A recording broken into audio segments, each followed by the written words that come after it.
Hier, on a eu des scientifiques qui se sont exprimés. Moi, je m'exprime à ma façon. L'esprit descend dans la matière, a besoin de la matière pour s'incarner, pour se connaître lui-même, et la matière peut arriver à engendrer l'esprit. Pour moi, contrairement à ce que disait Marc Cohen, il disait la matière ne peut pas engendrer l'esprit.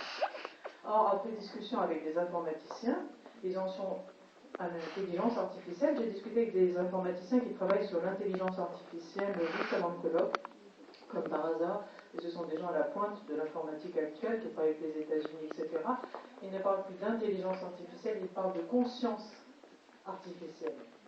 Ils disent que la machine va pouvoir arriver à prendre conscience d'elle-même. Si vous voyez toutes les histoires de science-fiction sur les robots, donc ça repose encore l'histoire de la conscience. Parce que je trouve que c'est un peu facile de dire l'esprit engendre la conscience et puis c'est tout, voilà, c'est la conscience, etc. Ah oui, le Pinocchio. Oui, c'est exactement l'exemple.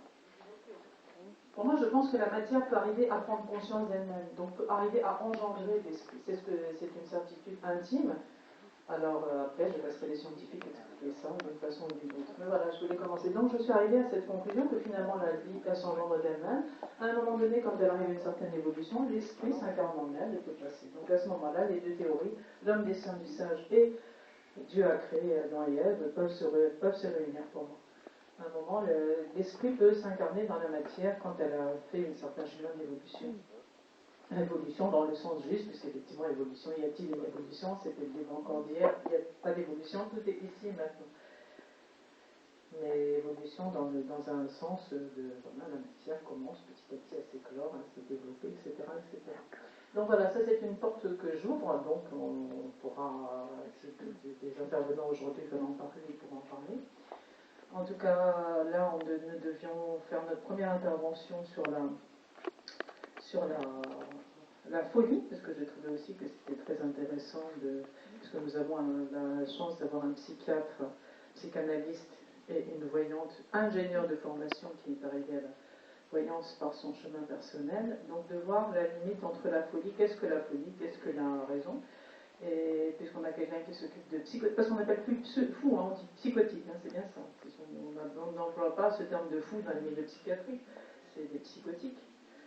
Donc, est-ce que je me suis posé aussi une question que je vous poserai tout à l'heure. Voilà.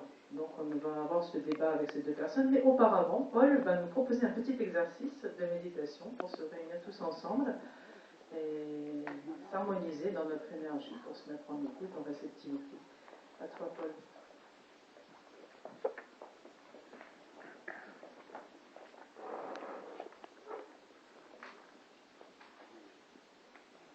On est entre nous. Notre parole magique a-t-elle fonctionné hier? C'était quoi, la parole magique? Amen, amen, amen. Amen hier soir. Oui. Est-ce que vous pourriez tout davantage dire?